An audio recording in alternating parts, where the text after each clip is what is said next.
So this interview is insane. They just start interrogating this guy about his dead little sister. But going into your childhood, I didn't know this about your sister passing at 9. Okay, we are switching gears. Sorry.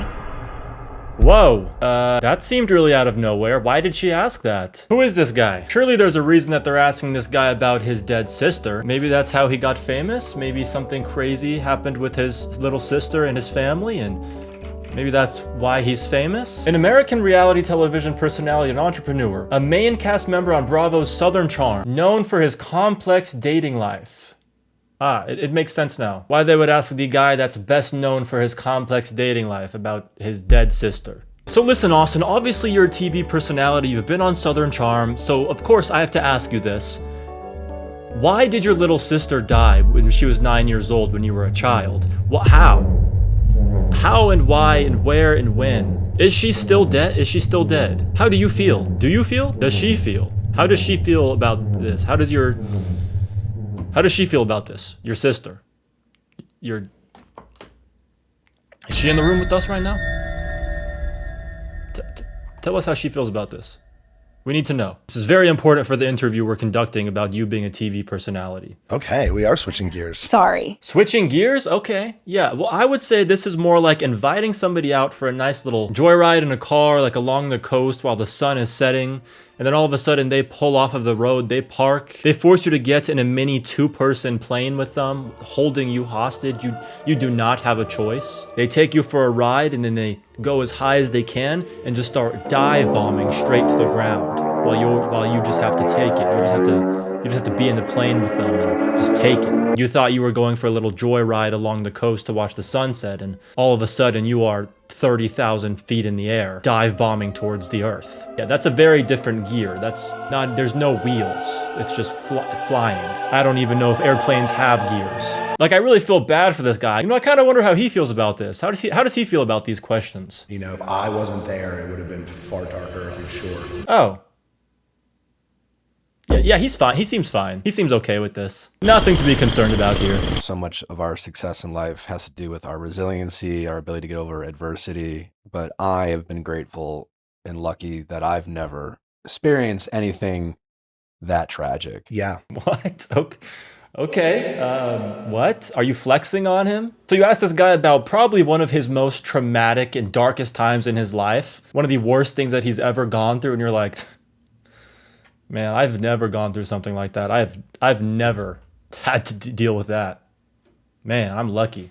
God damn it. Your life, god damn, man, your life sucks. I've never had to deal with anything like that. Oh man, but resiliency really is important. I really think that's successful. Resiliency equals success, but thank God I've never had to be resilient in my life. Weird question, but what is your younger sister's relationship with your sister who passed? If they're in a almost spiritual way. What? What is his older sister's relationship with his younger sister who passed away spiritually? What do you want him to get out on a Ouija board and start asking his younger sister about the sister that replaced her? What? So spiritually speaking, is there any beef between your sisters? The one that's alive and the one that's not. Is there any beef between them? Have you asked them? We actually have an Ouija board right here that we bought specifically for this segment with you. We wanted you to summon her. We have some questions for her. Yeah, these people are kind of out of touch. These people are kind of assholes. And honestly, I've never asked her that question.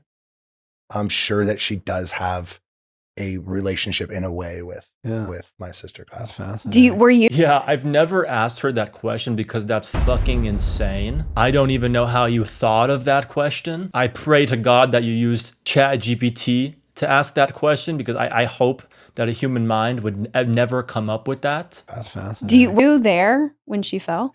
What? No. What? Why? Who asks that? You can't ask details about it. You can't ask about how it went down. Are you just shooting questions from the hip, or are you thinking about them? Are they just popping into your mind and you're just shooting from the hip? You're just letting them out. You're not even checking twice to see if this is something you should be asking somebody. It's just a wild west out here for interviews. That's so painful. Why would you ask that? Yeah. You were. Yeah. What was this cliff? Where like what was this cliff? Like what? I don't believe you. What? Like how tall are we talking? Like was it really a cliff? Like did she really have to die? Like really? A cliff took her out? I just don't understand how somebody could die from a cliff. It's just like see, yeah, like what do you even say to that? Well, the cliff measured 61 feet tall with a sharp overhang of about 10 feet. The skies were clear and it was a sunny day in Philadelphia with a high of 78. The perfect kind of day for cliffing. How did you, I mean, and we can move on, but like, how did you personally deal over the years with that tragedy? And has it been something throughout your life you have had to like revisit in a way of dealing with it where you've, you know, have you felt it creep up and affect you in different ways throughout your life? So listen, don't worry, we can move on. But right before we do, tell me about how this trauma has affected your entire life. Tell me about all the small ways that this has crept back into your life and all the small ways that it's affected you throughout the years. Really quickly before we move on, just let me know. What was the darkest thought you've ever had in your entire life relating to this? well, my therapist would say so. What were the conversations that you had with your therapist? Do you have the transcripts for them?